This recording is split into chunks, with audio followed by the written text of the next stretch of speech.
ये एक सच्ची घटना है। जब मेरी उम्र लगभग 8-9 साल रही होगी, तब घटित हुई थी। और उस समय आस-पास के गांवों के सारे लोग इस घटना को सुनकर आश्चर्यचकित हो गए थे। बहुत समय पहले की बात है। एक गांव में बंसी नाम का किसान रहता था। वो रोजाना ही अपने खेतों पर काम करने जाता था। खेत में न जाने कितने ही काम होते हैं। बहुत खून पसीना बहाना पड़ता है, तब कहीं जाकर अच्छी फसल उगती है। बंसी भी दिन रात अपने खेत संभालने में लगा रहता। रोजाना की तरह वो उस दिन भी अपने खेतों में अपने लिए पोटली में दोपहर का खाना बंधवा कर चला।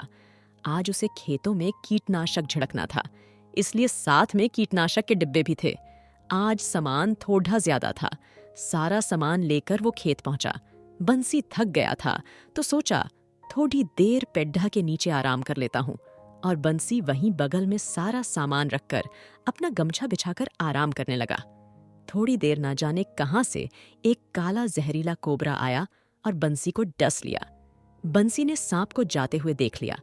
उसने फौरन अपने पैर में कपड़ा बांधा कि जहर और जगह ना फैल पाए, और हंसी से गहरा चीरा लगाकर खून को बहने दिया। खून तो बह गया, लेकिन अब बंसी को मदहोशी छाने लगी। जहर ने अपना असर शुरू कर दिया था। अब बंसी को कुछ नहीं सूझ रहा था। घर भी कम से कम 2-3 कोस दूर था। अब उसकी नजर कीटनाशक पर पड़ी। उसने सोचा, तड़प तड़प कर मरने से अच्छा है कि एक बार में ही खात्मा हो जाए। और उसने 2 डिब्बे कीटनाशक पी लिया और सोचा कि घर की ओर जाता हूं।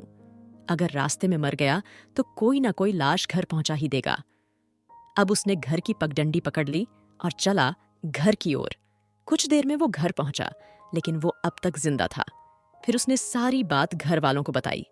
बेटा बोला, चलो। अस्पताल और परेड ढोसी की साइकिल मांगकर वो दोनों अस्पताल पहुंचे। पीछे पीछे घर वाले और आस पड़ोसी भी पहुंच गए। डॉक्टर ने देखा तो मरीज की हालत बिल्कुल ठीक थी।